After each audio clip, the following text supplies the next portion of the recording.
All right. Good morning. Good morning. Welcome to the Morning Update Show. I'm your host, Omari Salisbury. Trey on a holiday has a day off today, so I had to reach deep into my bag of tricks, and guess who I pulled out?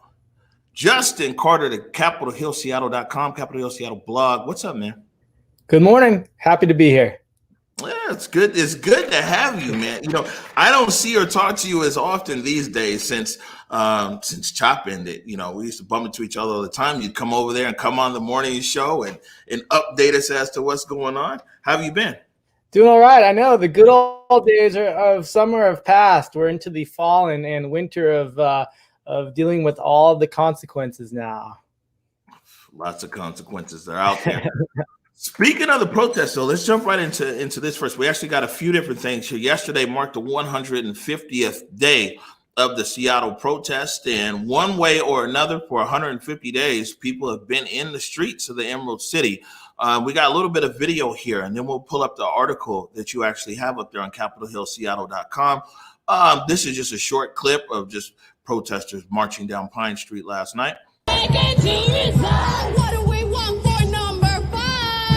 Second to resign. Whose lives matter? Black lives matter. Whose lives matter? Black lives matter. And then also rolling right into, we saw Eagle's son Williams, and you know Eagle's son is John T. Williams' nephew.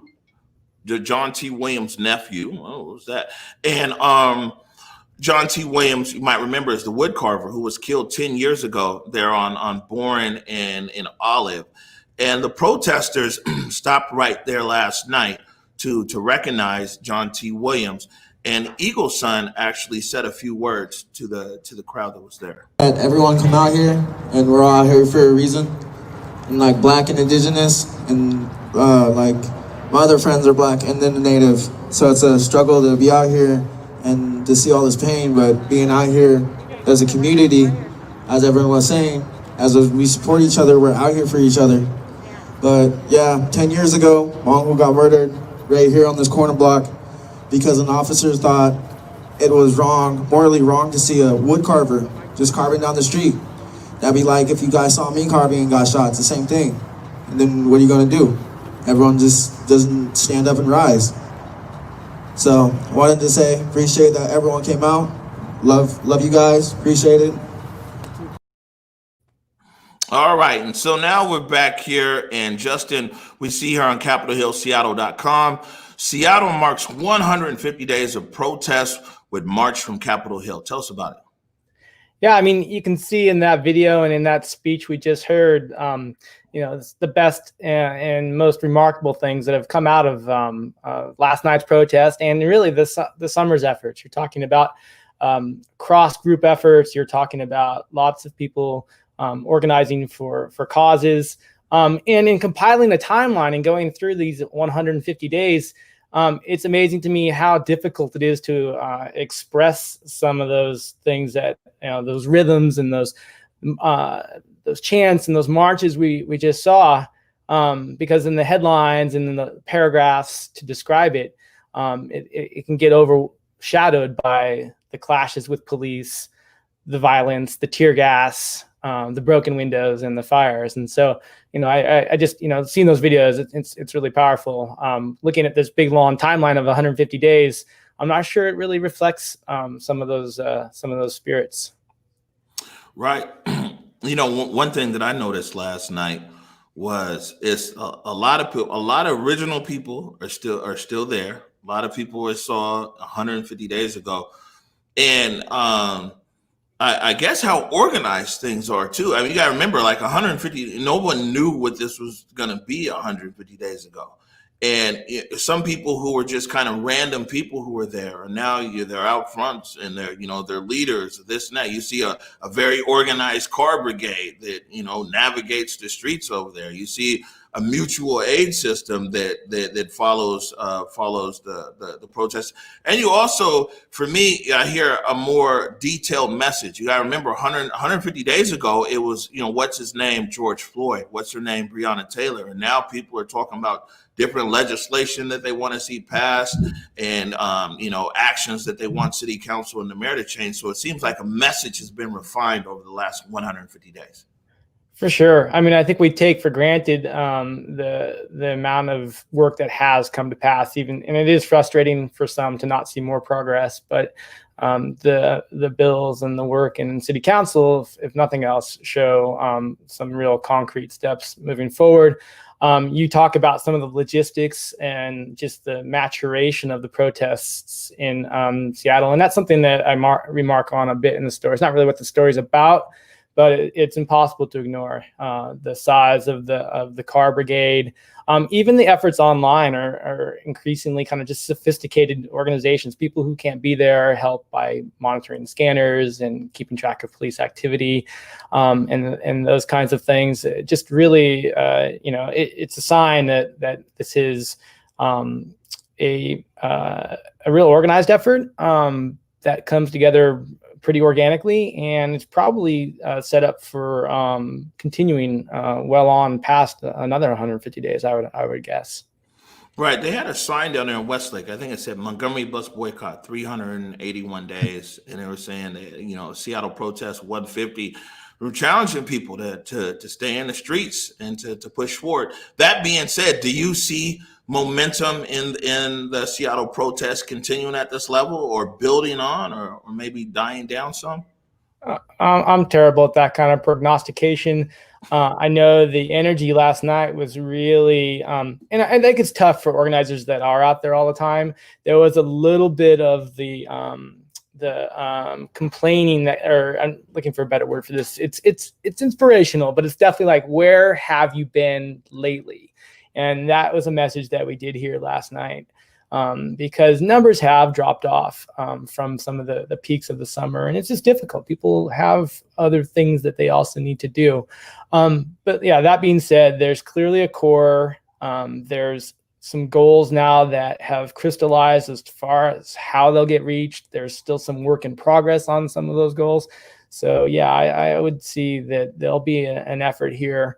And there is also, we saw again some direct action activity last night. It was pretty muted and tame in comparison to some. But I imagine we'll continue to see that effort too, because there are lots of people who believe in the value of really making a stand and breaking some glass along the way.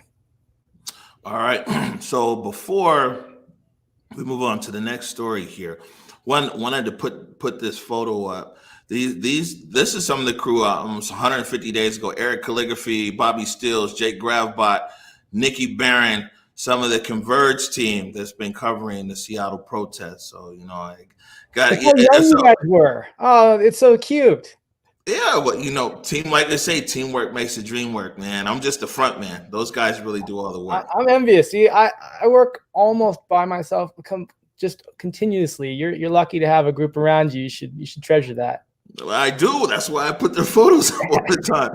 So speaking of the protests and change, I saw Ruby Holland posted something on her Facebook this morning, and she said that she was thankful to this movement because it put pressure on the city to transfer Fire Station 6 and the Central Area Senior Center. Got a small clip right here from the city council briefing yesterday on the two bills. I think it's 199905. I sound like Kevin Schofield now.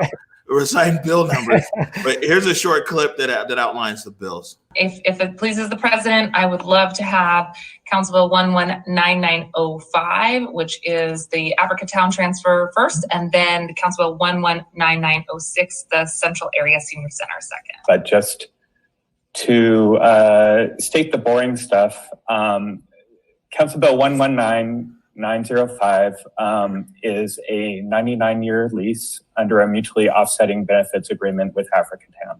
So it would provide Africatown with a landmark fire station structure that's at Yesler and 23rd Avenue South in the central area for 99 years. The programming that Africatown will provide will offset the rent that would normally be charged for that facility. The Central Area Senior Center project, the CASC, or the Central Area Senior Center, has been operating under a mutually offsetting benefits agreement for decades now. And that legislation would transfer the property to the Senior Center so that they would own the property outright. So there's a difference between the two projects. They're in different stages. The one has been active for a long time, and the other is a new project, new idea that the city is helping to get off the ground with this legislation. A lot of work with Office of Economic Development over the years, Office of Planning and Community Development. Much appreciation to Sam Asefa and Uba and Patrice just gave a great presentation in history. So she just took off half of my presentation. So that's great too. And definitely to the mayor's staff as well for getting this process moving at this critical time. The brilliance that has been in our community, the spirit of innovation, which is really making a way out of no way, working with what you have, often less is what our community has been forced to make a way out of. Really hearing about William Gross Center, for me, I think about my journey. Hey, there was Trey Holiday. So Fire Station 6, it looks like, City Council is going to vote on this on November 2nd. Fire Station 6, Central Area Senior Center. The mayor did her part, I think over a month ago, 5 weeks ago, is when the mayor actually transmitted this over to City Council. There's a story you've been covering for a while at CapitolHillSeattle.com. What are your thoughts on this? And do you think these protests have pressured, some of this that was supposed to happen years ago, do you think the protests have moved the process? I mean, clearly, it's a testament to why we protest. It's a testament to even some of the direct action, possibly. As the one city staffer mentioned, there's an arrangement that's been in place for decades in the Central District that's just been sitting there, and there's finally action now to take it to another level of community transference, and that's finally happening now. And I don't think it's a coincidence. It's clearly not. It's driven by trying to find some solutions that are concrete for people who are angry and people who are frustrated and people who are organizing. So yes, this stuff works. And these are the kinds of wins that you can achieve. But it's funny. I mean, even this process, it takes weeks. I mean, I think I've seen headlines about this transfer of the properties How many times now? And Yeah, they I was like, oh, June, there's still a bill. right. I think it was June when the mayor tweeted saying that the process was starting. I think that was the first week of June. And then it got transmitted 5 weeks ago. Now the council's briefing it. The council's going to vote on it on Monday. I don't expect any surprises. So I guess they'll be signing on it on Monday. Yeah, and I mean the real moment that really matters will be someday when the doors open on the Innovation Center, and that'll that's even something that's going to take a lot of time to get to. So the wheels of progress really can turn slowly, and the wheels of Seattle process maybe even more slowly than those. The infamous Seattle process. Yeah.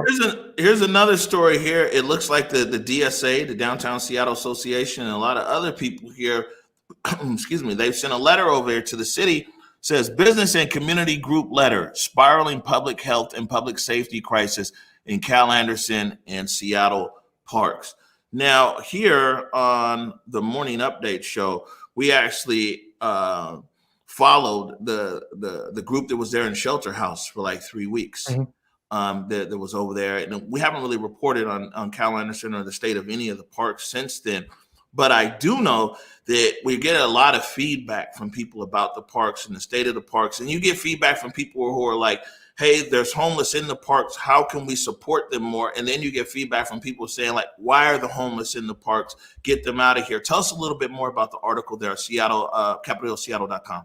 Sure. The encampments in the parks, especially during the pandemic, it's a real litmus test for the Seattle liberal left establishment. It's a real challenge because you have a population that's in desperate need of assistance and resources, but also a lot of risk in getting them those resources right now during the pandemic. And so it's interesting. I think a lot of people who nominally would say, oh yeah, Black Lives Matter and I'm for the protests, or I'm for providing homelessness services, they also say, "Oh, get these people out of my park." So it's a real challenge for Seattle. It's starting to crystallize now. I think some of it was really political around arranging for funding for the navigation team replacement. That money now is kind of moving into place, and so those kind of political wins are clocked for some of the people writing these letters, these community groups. But for groups like Cal Anderson Park Alliance, I don't look at it quite as cynically. I think that they really do care about how the park is taken care of. And they're really not just asking for a sweep. They're asking for real outreach. They're asking for real maintenance, just simple things like cutting the grass and cleaning the park back up. And technically reopening it. Cal Anderson remains technically closed to the public in the heart of the city. And that's wrong. The city needs to fix those kinds of things. Yeah, I mean, what we've seen in Cal Anderson is sweeps just don't work. There's been times where they swept in the morning and everybody's back in the evening. So, It needs to be a bigger solution. Another article that was up there, CapitolHillSeattle.com, you're talking about COVID, facing the COVID-19 fall surge. Health officials encourage new habits when it comes to masks. Tell us about it.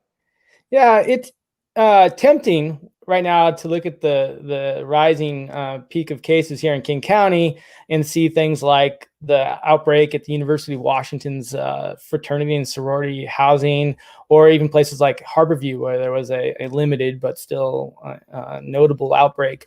But officials say the real worry isn't strangers or isn't those kinds of outbreaks. It's when you have your aunt and your uncle over for a gathering, or your friends.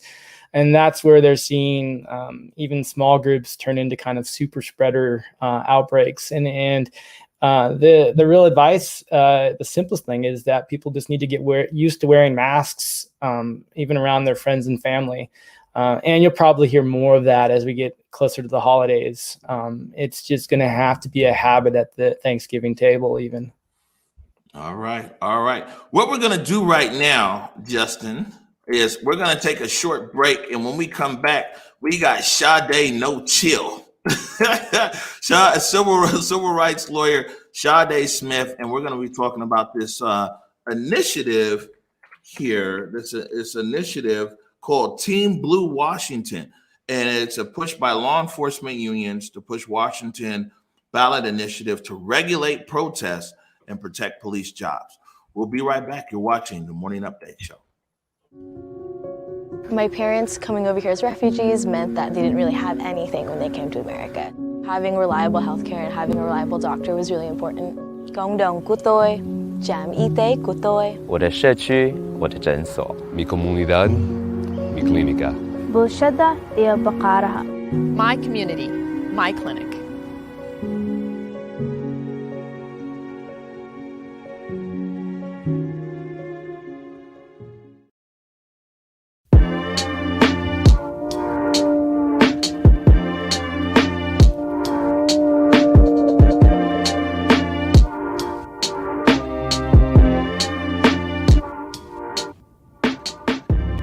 Converge Media produces culturally relevant content for Black and urban audiences.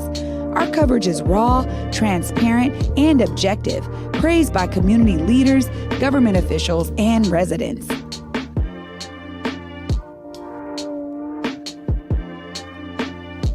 Support Converge Media today via Venmo, Cash App, or PayPal at Converge Media.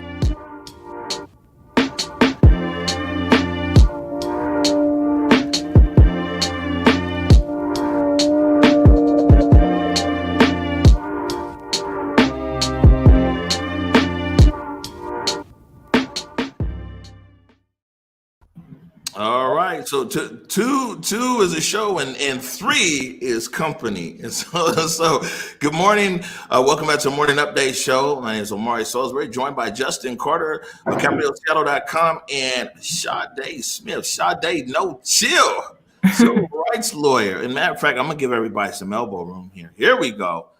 Now we're spaced out. How are you? Good morning, Sade. I'm all right. How are y'all? I'm doing good. Let's jump right into it. So yesterday, or maybe it was early this morning, whatever it was, I saw this on the Seattle Times, and it said law enforcement unions push Washington ballot initiative to regulate protests and protect police jobs. And they're saying that they want basic guidelines for all law enforcement in the state of Washington to follow around protests, and also want to make it easier for people to be able to collect for damages, and there's a few other things. So then, as usual, I was on Twitter, and I saw this. Here it is from Sade.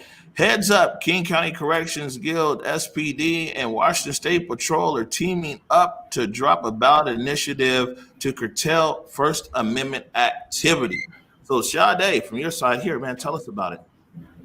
So I think it's important to kind of do a framework of where the motivation behind the letter is. The letter is from King County Corrections Guild. It's in collaboration with SPOG and WAC Cops to essentially impact. They're saying, hey, we have arbitrary budget cuts, we have electeds not doing their job, and we need some limitations on the streets as far as how people are protesting. And they cite, which I think is actually kind of slick, safety and public access to the streets. So this is what they're listing, and what's on the website is a number of recommendations for how they want to restrict free speech. They want to put time limitations. And so there's a history about that. Just to give everybody, it's called time, place, and manner restrictions.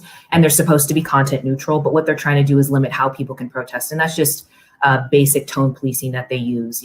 Don't protest this way, protest the way that where we can ignore and benefit from oppression, but not face any of the consequences of it. So the letter clearly shows the intention behind, which is to make another voice for law enforcement. They're utilizing their immense resources and their egregious budgets to petition and get people around the state to rally behind ways that they can cause harm to people additionally. You look like you have something to say there, Justin. I'm just reading some of Mike Solan's quotes about the effort. Apparently, he's a vice chair on the committee to help push this initiative forward, and just some of his phrasing around this being a quote sensical approach. Pretty typical Mike Solan kinds of descriptors. Right, and this is when I read through this, and I didn't see the whole letter, but I did read through the article that's here in the Seattle Times, and yeah, I mean what they're saying is they want to be able to outline the times a day that people can protest, basically the areas that people can protest in, and then when a riot or an unlawful assembly can be declared, as well as the type of weapons that can be used and everything else. The first thing that it made me think of is here in the city of Seattle, it doesn't matter what the ballot goes on a ballot or what people say. I mean, if you're going to have anything that changes the actual training of the Seattle Police Department, it has to go through the consent decree anyway. I mean, do you think that these guys are thinking this consent decree might be coming off soon? And this is why SPOG has jumped on this, because everything they do, it has to go through the consent decree anyway if we're going to have a change in their policy and practice. Well, so just to give the situation with the consent decree is interesting because Durkin was challenging it. And then when they were tear gassing people and shooting people point blank with munitions, and the city retracted their challenge of the consent decree. And they were saying that they had been in compliance, even though technically they weren't in compliance for the amount of time. But I think we can expect the consent decree to be somewhat removed. They did impose somebody else to be the overseer of it. And so I wouldn't be surprised if there is a challenge from the city a little bit down the road as far as the mayor's office to remove the restrictions of the consent decree. I think that what the city is and what the police unions are doing with this is they're couching it or encompassing it in community safety and public safety. And there are already restrictions on how they use their munitions in their policy. There's already restrictions on when they can claim something as an unlawful assembly. They just do it whenever they want now. But there are those policies and procedures. So a lot of this actual initiative is some of the stuff that's already in the police manual.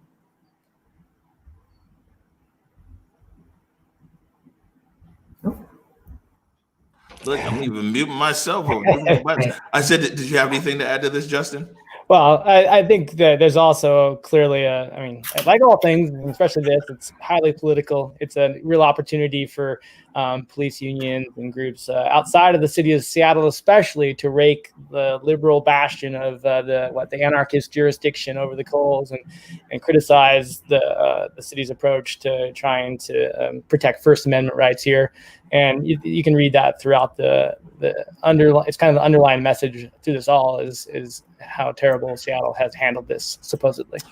Right. And so, but to flip this on the other side of it, one of the big things that came out of this is that people who've done reports so far basically said that the SPD didn't know how to manage a protest in a residential area when the protesters are protesting them. And that was just the breakdown of it. Wouldn't some kind of regulation? I mean, considering they didn't know, that's what they're saying is why things went so south early on, because they're like, hey, how do we manage this? So would some kind of regulation be helpful for something like that, Sade? And I understand that that's what they found. I think it's really disturbing that they say they didn't know. It's like, don't shoot tear gas at people protesting. They did at the Women's March. I attended, they handed out hot coffee and were riding bikes and were really supportive of everybody. When I went to a Black Lives Matter march, they were jumping out of unmarked vans and scaring the hell out of people and ramming people with, their batons. And they had high magazine munitions. So they're terrifying people and they're harming people and they're acting like they don't know how to not do that to people when they obviously do, because that's not the treatment that you received at the Women's March. So I think that we should probably be aware of the gaslighting that's involved too. There is a way to get around this and handle this, and they know how to do that. What they're doing right now is they're frustrated because of their budget cuts. And mind you, the budget cuts have been really limited, and this is their response. They're putting millions of dollars behind this type of work, and it should show you what law enforcement's actual motivations are. Right. While we have you here, Sade, what's the latest on? I know that you work with a lot of protesters who've been arrested. You're representing some of them. What's the latest scoop down there from that side of things with the protest courts, jails? Well, we have a couple of 3 felony cases that we're handling. And so I just want to do a shout out for everybody who's donated. That's really amazing to provide the community support. It's really beautiful to see that. And we're still working on wrapping up, getting started and moving through the civil cases. There's a lot of them. So I think what's interesting about this, just to loop it back to the ballot initiative, is what law enforcement is doing is saying you can sue the city if you have a grievance. And so that's going to put pressure on police to crack down even harder on First Amendment activity, right? So They added in there, you have grounds to sue the city if you're within the 0.25 mile radius and you hear too much noise. And that's going to just, policing has consistently been a method of enforcing and keeping societal control, even though there's a ton of oppression going on. So the fact that they make it tied to money, it's going to be a huge incentive for police to be cracking down more, and it's dangerous for people. Mm-hmm. And another thing while we got you is that I saw you tweet last week something in, I don't remember it word for word, so just how I remember it, was something about the feds are superseding the King County prosecutor, and they're going after protesters. Can you explain a little bit more about what you meant by that tweet, or what you're seeing occurring? Yeah, well, I just think it's really scary for folks on the ground. What we're seeing is the federal agencies, FBI, actually jumping in. Like if somebody's arrested for a protester's allegations, they're combing social media, picking stuff off live streams. And before SPD even has the ability to write up the report, to send it to KCPAO, King County Prosecutor's Attorney's Office, for a referral to see if they're going to seek out to charge individuals, the feds are jumping in and snatching people and then holding them in federal custody. And so normally what would happen is that the state would make a referral to the federal agency, like, hey, check this out. This is the report. This is our investigation. Do you guys want to take this? They're doing that on their own. And it's particularly scary. And that just shows more government interference, right? Because a state charge is one thing. It's still a horrible thing. A federal charge is a completely different thing. Just the conditions at FDC are really terrifying right now. There's just been outbreaks all over the country in regard to COVID, but also the time you look at for federal charges is extensively longer. And the information that I've seen, they have people, I don't mean to laugh, it's just really scary. I was really shocked. There are clear pictures of people from their social media, from other people's social media, their known contacts and associates. So they are very clearly watching, and they're spending a lot of time and resources. I mean, SPD's even acknowledged they have a new, I forget the name of the new, it's like CRG, Community Response Group. Maybe I'm wrong, but yeah, is that the name of it? Program. They are investing a lot, and a lot of that is just following protesters around and seeing what folks are up to. So instead of actually trying to use their budget, trying to develop those community relationships, not that that would actually change anything, but instead of investing in community, what they're doing is surveilling people and trying to terrorize people. Have you heard about this, Justin? Well, I mean, I've definitely seen evidence of the charges, and I mean, the community response group was Adrian Diaz's interim chief's first big action once he took over the department. So yeah, there is an effort to focus on protests at lots of levels of policing and lots of levels of government, and I imagine it is extremely disturbing, especially for organizers, to have this kind of scrutiny, and it makes even a more fine line for risk around the way things can get out of control and break because of this kind of energy coming into the area and the movement. Yeah, we heard back in June though, back in June they had somebody who was sitting on all the strings. And that was on the SPD. At least we knew on the SPD level. Didn't know on a federal level, but they were monitoring all this interaction that was over there. And even I don't have it in front of me, but this Bellevue protest, one of the things that came out there is they said that they saw protesters doing reconnaissance in Bellevue, which means that they must have been watching the protesters to see the protesters doing reconnaissance, right? No, I mean, one key word to listen for is task force. It's local policing's way of saying, that this is a multi-agency effort, and we've heard that, especially in the Central District, for forever. I mean, I can remember finding out about cameras at 23rd and Union back before the development, and it turned out they were from the ATF. Federal agents had placed cameras to ostensibly monitor drug activity, but who knows why they were actually there. Right, and Sade, you're saying that you're seeing the federal government basically put charges on people based upon, they're jumping the gun even before the local prosecutor. Yeah. And just how SPD is even going about it, this is from, public disclosure request information, but what they're doing is compiling information on people who have allegations of assaults on officers, right? But that you could tell that is their interest, not the harm that policing is doing generally, which is actually causing the uprising, but just, how people are responding to the harm. And I think that really is of interest because police are not here to protect people. Police are there to protect themselves, and they're doing and acting exactly that way.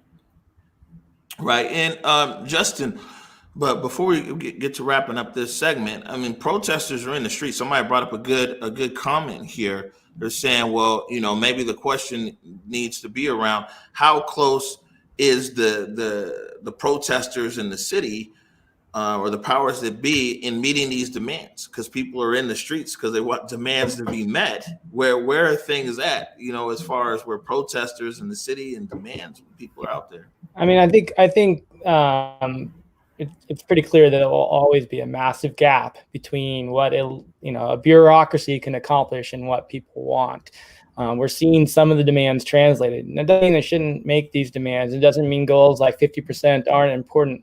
But I think it's a matter of how idealistic you want to be and how realistic you want to be as far as how you position your victories, because I mean you'll never feel like a winner if you expect government to meet human demands. It's impossible for it. It just has so many layers, and we see even just things, the transfer of properties takes a really long time.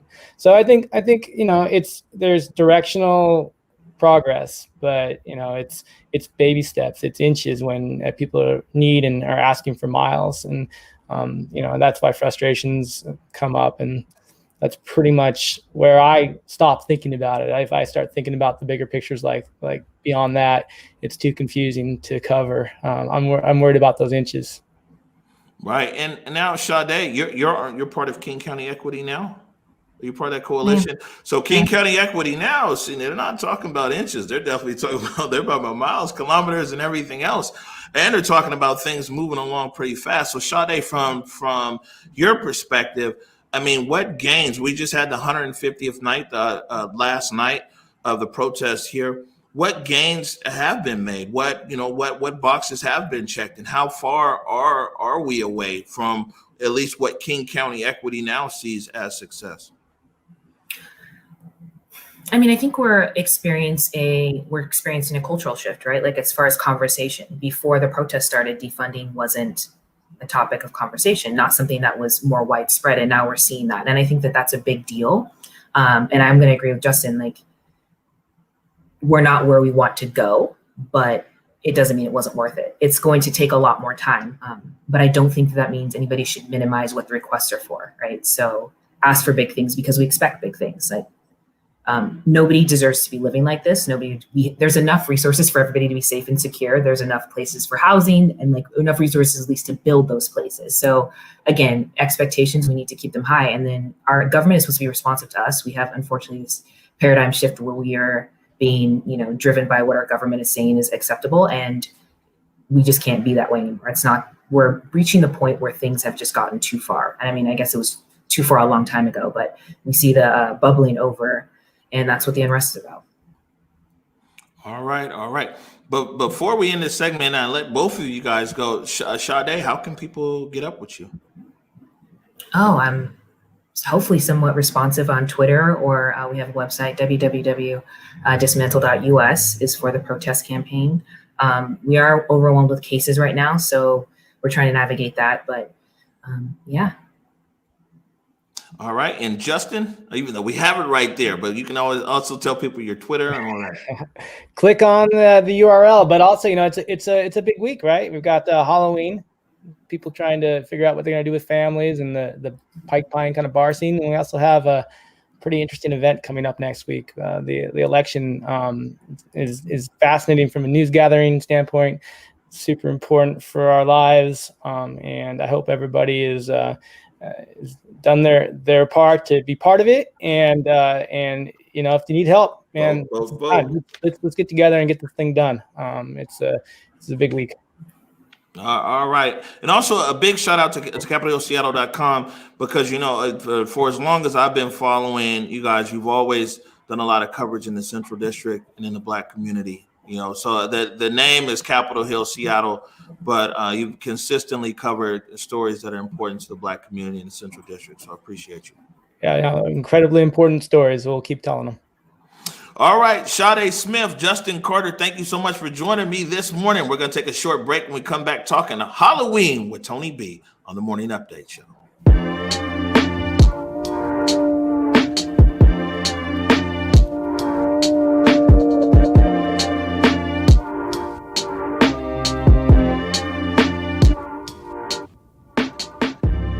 Converge Media produces culturally relevant content for Black and urban audiences. Our coverage is raw, transparent, and objective, praised by community leaders, government officials, and residents.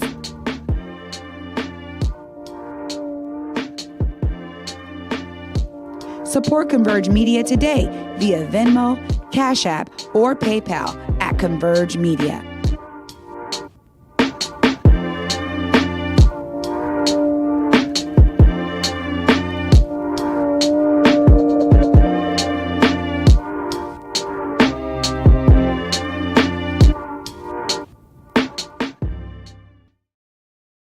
There he is. It's Tony B. Tony B, what's up, man? Under the circumstances, I'm fantastic. How are you doing, O?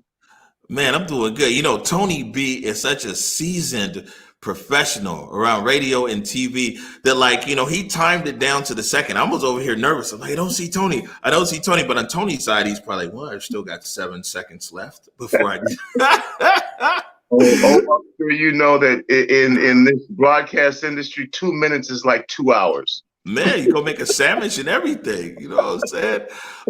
Man, but before we get to talking about T'Challaween here, first of all, man, I have to tell you what an incredible and impeccable and expected job that you've been doing on your coverage, especially around the elections. We've seen some profiles around the initiatives you're doing with the youth vote and some everything else, man, and just want to continuously take my hat off to you, the dean of the class, Mr. Tony B, for setting an example here. And you've been doing an incredible job around coverage of the elections, not only here in Seattle, King County, Black candidates statewide, and everywhere in between.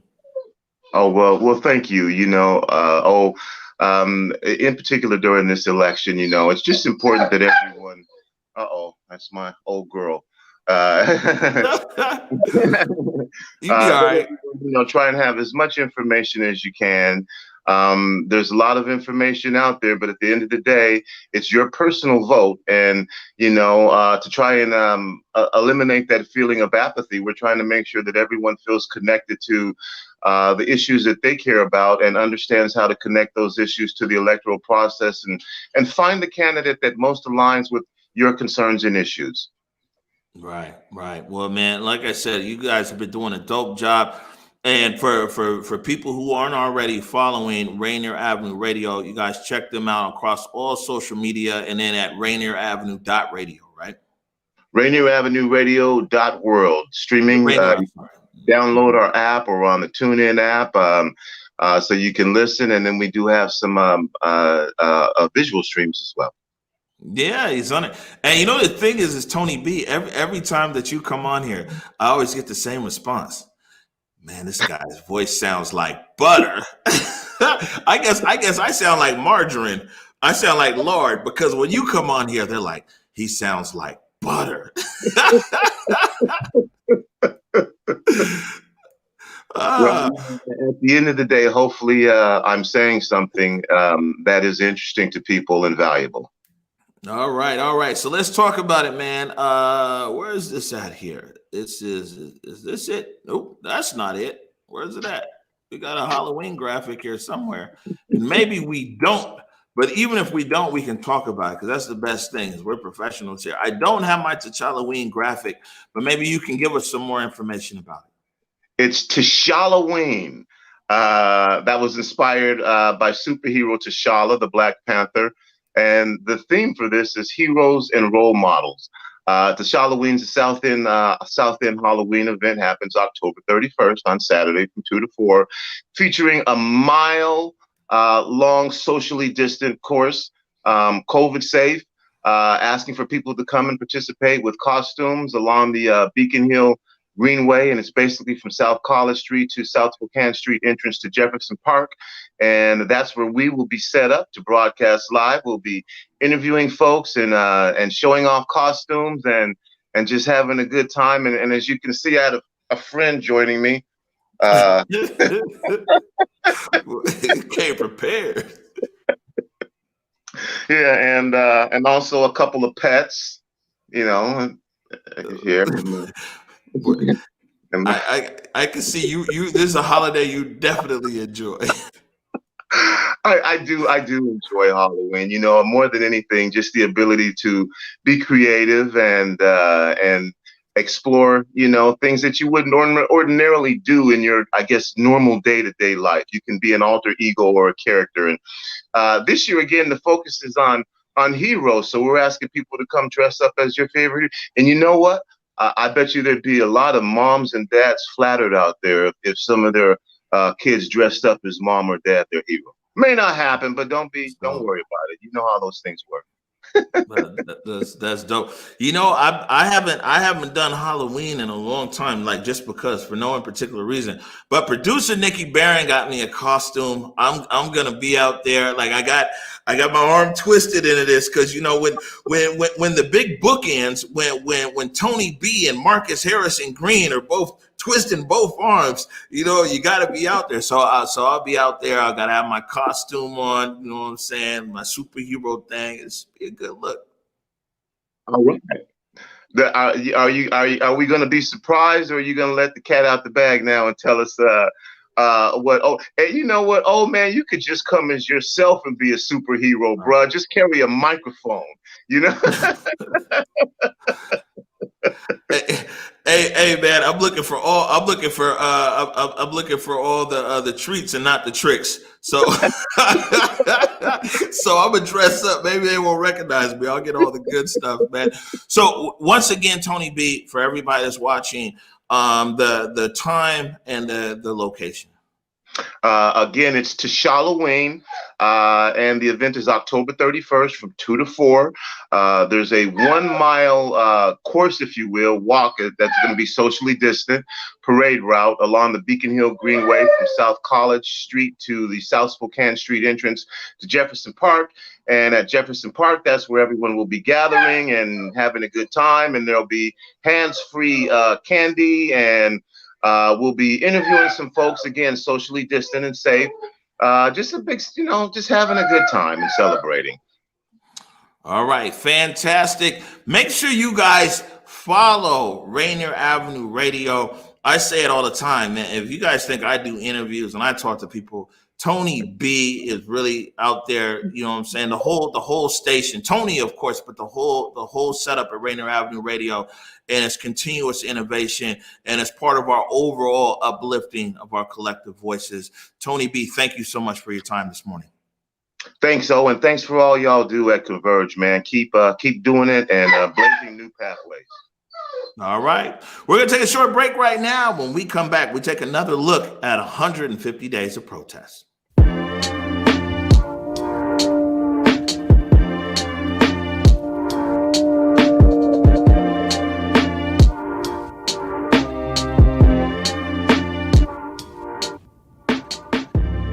Converge Media produces culturally relevant content for Black and urban audiences. Our coverage is raw, transparent, and objective, praised by community leaders, government officials, and residents.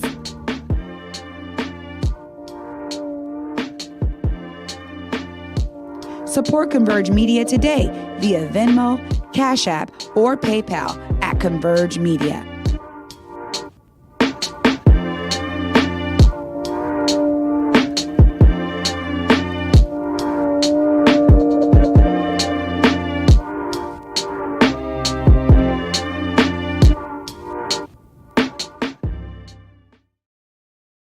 All right, welcome back to the Morning Update Show. My name is Omari Salisbury, flying solo now, but big thanks to Justin Carter of the Seattle, CapitolHillSeattle.com, the Capitol Hill Seattle blog, for joining me as my co-host on the first part of the show. Also, big thanks to Sade Smith, Sade No Chill, civil rights lawyer, gave some input here on this initiative that law enforcement is pushing to regulate protests.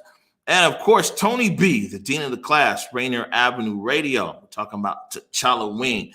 And speaking of T'Challaween, hey, Lloyd Gregory says, I'm going to get a Mariners shirt and go as Omari. He's my hero. I appreciate you, Lloyd. And also, thanks for your support of Converge Media. Omari, can I get a picture within your costume? I'm going to go as Lloyd because I'm inspired by others being inspired. Oh, look at this, man. It just keeps getting greater later here on the timeline. So Jake Gravbrot, you guys, everybody loves Jake, the work he does. He had his camera out last night and he captured some of the sights and sounds of the 150 days protest, the protest last night, marking 150 days of protests here in Seattle.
Took a bullet for that cause and said, bro, they ain't built for it. I see you, family. It's another murder scene. Yeah, it's a tragedy. It's becoming maddening. Stop with the flattery. Twist flattening the races to correct tapestry. Say, can you see what the lyrics? All right, Jake Gravbrot, sights and sounds last night. Looked like majority of that was down there at Westlake Park. Man, we made it through. Trey Holiday is gonna be back tomorrow. And, but before we get out of here, a few things. And like I said, this is 150 days yesterday. None of us really knew where we were going to be 150 days later. Converge, it was at the time just some everyday thing that me and Eric Calligraphy and my son, Little O, as cover different things that are going on in the city. And we didn't know 150 days ago that where we'd be, and there's definitely been some highlights. It's been quite a few tragedies along the way, but I definitely want to say thank you to all of you for being with us. A lot of you guys every step of the way. Some of the people who are even watching this show right now, you go back to the original morning update show, which was back in March. So some of you guys have been with us all the way since March on this show. Some of you guys joined us 150 days ago. Maybe some of you joined us yesterday. But irregardless, I want to say thank you. We appreciate you. It's very meaningful. And also, I can't say enough about these guys right here, Jake, Nikki, Bobby, Eric Calligraphy, and then who's not in this photo. And everybody's like, where is this and that? And of course, there's also Alia, Treyana, Daryl Glover. Continue to keep him in our prayers. Lakeith Aspie, the G Prez, Onika Gilmay, quite a few, Big D Burrell, quite a few people, A1 from day one, and want to let you guys know I appreciate you. We're going to get out of here. We'll be back at 11 o'clock tomorrow. I'm talking to the new gun violence information came out today. They're talking about the numbers here in King County. So talk to the prosecutor's office. So we're going to have that for you tomorrow. Quite a few other things. Also, lastly, we want to say thank you to all the people who've taken the time to donate to Converge. We operate off of donations, $5, $10 at a time. You know what I'm saying? But we still here. We making it happen. So I want to say thank you to you. And if you're up to it or you feel like it, go ahead and visit whereweconverge.com/donate. And man, anything helps. And if you can't donate, man, also we accept positive vibes, prayers, all that stuff. It's all good. Anyways, I'm gonna get out of here a few minutes early today. We'll be back tomorrow. Trey Holiday will be here tomorrow, 11 a.m. Until then, thank you so much. Talk to you soon. Peace. Lift every voice and sing till earth and heaven ring with the harmonies of liberty. Let our rejoicing rise as the listening skies. Let it resound loud as the rolling sea.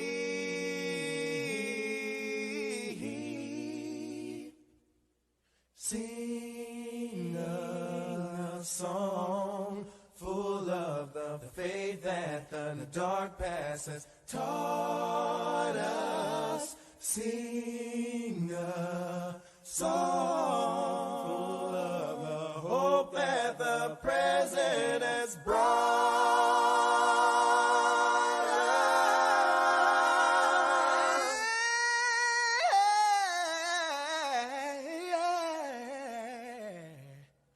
Facing the rising sun of a new day.